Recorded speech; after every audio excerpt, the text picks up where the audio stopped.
আচরণ করা কি বাকস্বাধীনতা? অশ্রাব্য ভাষা কিংবা শিষ্টাচার বহির্ভূত যে আচরণ, সেটা কি বাকস্বাধীনতা? প্রোপাগান্ডা ছড়ানো, অপপ্রচার করা কিংবা ভিন্ন নাম কিংবা ভিন্ন আইডিতে সামাজিক অস্থিতিশীলতা তৈরি করা, এটি কি বাকস্বাধীনতা? বাকস্বাধীনতা বলতে আমরা সেটাই বুঝি যেটা ন্যায্য, ন্যায়সঙ্গত, সত্য, সঠিক। আমরা আমাদের বিরোধী প্রতিটি রাজনৈতিক দলকে আহ্বান জানাবো, আসুন আপনারা নিজ নামে নিজ পরিচয়ে সত্যিকার রাজনীতিটুকু করুন, ইতিবাচক রাজনীতি করুন, গঠনমূলক আলোচনা করুন, গঠনমূলক অবস্থান গ্রহণ করুন। অশ্রাব্য কিংবা অশালীন আচরণ করা বাকস্বাধীনতা না।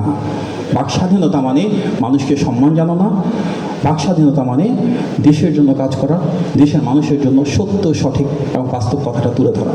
আমরা বিশ্বাস করি গণ অভ্যুত্থানের আকাঙ্ক্ষা ছিল সেটি, প্রতিটি রাজনৈতিক দলের ভিতর সৌহার্দ্য থাকবে, সহযোগিতা থাকবে, কিন্তু তারপরেও সেই সৌহার্দ্য এবং সহযোগিতার ভিতর সবচেয়ে বেশি প্রাধান্য পাবে বাংলাদেশের স্বার্থ, বাংলাদেশের সার্বভৌমত্ব। তাই তো আমরা বলি সবার আগে বাংলাদেশ। প্রিয় ভাই ও বোনেরা, আজকে আপনাদের মাঝে হাসতে পেরে আমার একটা ভিন্ন অনুভূতি হলো। আমি নিজে ব্যক্তিগতভাবে কখনো সাংগঠনিকভাবে ছাত্রদল করি নাই, কিন্তু আমি যখন আজকে বহু বছর আগে, তখন মাত্র আওয়ামী লীগ ক্ষমতা এসেছিল, আমাদের মাননীয় প্রধানমন্ত্রীর সাথে কাজ শুরু করি, আমি নিজেও তখন ছাত্র ছিলাম। ছাত্রদলের প্রতি রয়েছে আমার একটা ভিন্ন আবেগ, ভিন্ন আকাঙ্ক্ষা, ভিন্ন আকর্ষণ, এবং বলার অপেক্ষা রাখে না।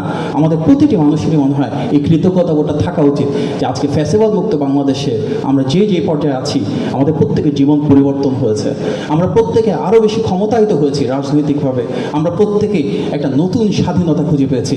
তার জন্য এককভাবে সবচেয়ে বেশি ত্যাগ সংগ্রামে ভাস্কর্য সংগঠন সেই ছাত্র দলের পাশে আমাদের সবসময় থাকতে হবে, এবং আমাদেরকে নিশ্চিত করতে হবে এই ছাত্র দিলে হবে আগামীর বাংলাদেশ গড়ে তোলার কাণ্ডারি।